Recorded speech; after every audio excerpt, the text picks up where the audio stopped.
मित्रों नमस्कार। मैं एस्ट्रो रवि तिवारी आपका भव्य अभिनंदन व स्वागत करता हूं आपके ही इस YouTube चैनल पर। मित्रों, अपनी कोशिशों में कभी कमी नहीं करनी चाहिए, क्योंकि अगर हम कोशिश करते रहेंगे तो सब कुछ अच्छा होगा और आगे हमारी कोशिशों के लिए भगवान श्री कृष्ण सब कुछ स्वयं अच्छा कर देंगे। तो हमें कर्म करते रहना चाहिए। मित्रों, अभी कुछ दिन पहले मैंने सिंह राशि के विषय में आपको बताया, कन्या राशि के विषय में आपसे चर्चा करते हैं। कन्या राशि का स्वामी जो है वो बुध है और वो अष्टम भाव में बैठा हुआ है। तो अष्टम भाव में बैठने के कारण हमारा शरीर स्वास्थ्य थोड़ा सा मध्यम रहेगा। इसके लिए हमें क्या करना चाहिए? सावधानी रखनी चाहिए। खान पान का विशेष ध्यान देना है। हो सके तो तली भुनी चीजें हमें नहीं खानी है, नहीं तो वाहे रोग होने की समस्याएं हो सकती है। वाहे रोग हो भी सकता है और ये 16 मई से लेकर 16 जून तक विशेष हमें ध्यान देना है। ये एक महीना हमारा स्वास्थ्य मध्यम रहेगा जो कन्या राशि के जातक व जातिका है। तो आपसे निवेदन है, स्वास्थ्य का विशेष ध्यान दीजिए। ज्यादा चिंतन नहीं करना है, चिंतन करना है, चिंता नहीं करनी है हमें। ये विशेष हमें बातें ध्यान में रखनी है। जो दूसरा इंपॉर्टेंट भाव है उसके विषय में आपको बताते हैं। चौथा भाव जो है वो जमीन जायदाद और सुख का है, माता का है, जिसका स्वामी बृहस्पति है। मित्रों, बृहस्पति अष्टम भाव में बैठे हुए हैं, तो हमें जमीन से संबंधित कार्य इस महीने तो बिल्कुल नहीं करना है। जमीन से संबंधित कार्य, माता का स्वास्थ्य का विशेष ध्यान देना है। माता का स्वास्थ्य मध्यम हो सकता है। मित्रों, सुख में भी कमी आ सकती है, क्योंकि बृहस्पति अष्टम भाव में बैठे हुए हैं और बृहस्पति जब अष्टम भाव में बैठते हैं तो कष्ट ही देते हैं। पंचम भाव की बात की जाए, पंचम भाव का स्वामी शनि है, जो छठे भाव में बैठा हुआ है, रोग और शत्रु के घर में। शनि जहां पर बैठा होता है, लिखा है स्थान हानि करो जीवा स्थान वृद्धि करो शनि। जहां पर बृहस्पति बैठते हैं उसकी हानि कर देते हैं और जहां शनि बैठते हैं उसकी वृद्धि कर देते हैं। तो शिक्षा से संबंधित कार्य में भी हमें एक महीने विशेष ध्यान देना है। जो जातक जातिका शिक्षा से संबंधित कार्य कर रहे हैं या किसी नौकरी में है, किसी पद प्रतिष्ठा में है, तो उसमें कमी आ सकती है। शिक्षा में हमारा मन नहीं लगेगा, मेहनत हम बहुत करेंगे लेकिन हमारा मन भागने लगेगा।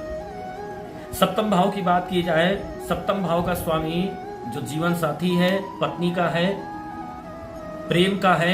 सप्तम भाव की बात की जाए, उसका स्वामी बृहस्पति है जो अष्टम भाव में बैठा हुआ है। तो पत्नी से क्लेश हो सकता है, कोई कष्ट हो सकता है, पत्नी को कोई बीमारी हो सकती है, स्वयं को लीवर किडनी से संबंधित कोई कष्ट हो सकता है। तो कन्या राशि को थोड़ा सा विशेष ध्यान देने की आवश्यकता है। भाग स्थान की बात की जाए, भाग स्थान का स्वामी शुक्र है जो राज कर्म क्षेत्र में बैठा हुआ है।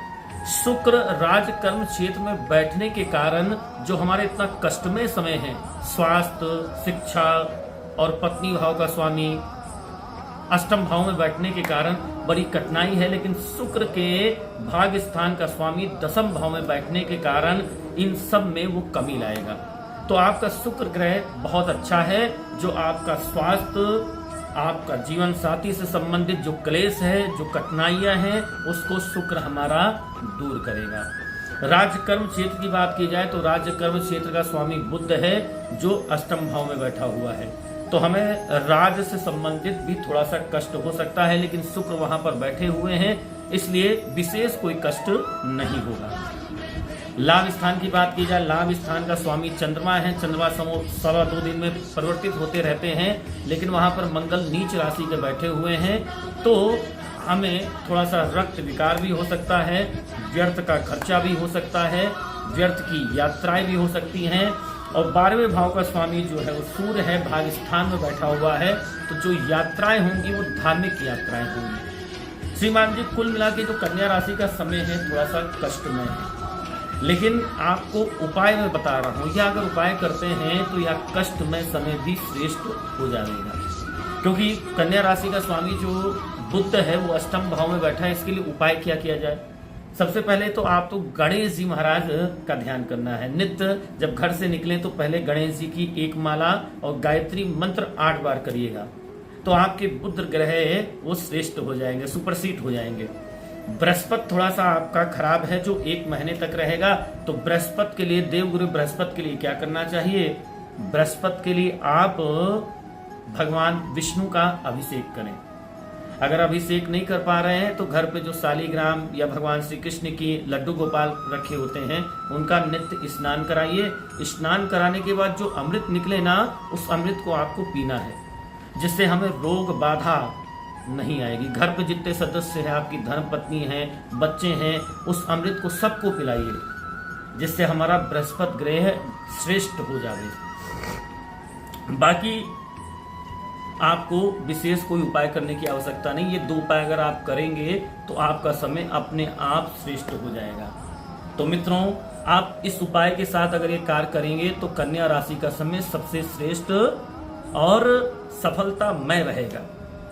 मित्रों, आपके लिए यहाँ मैं नित्य कन्या राशि या किसी भी राशि के ऊपर जब बोलता हूँ तो उसके पीछे बड़ी मेहनत करनी पड़ती है।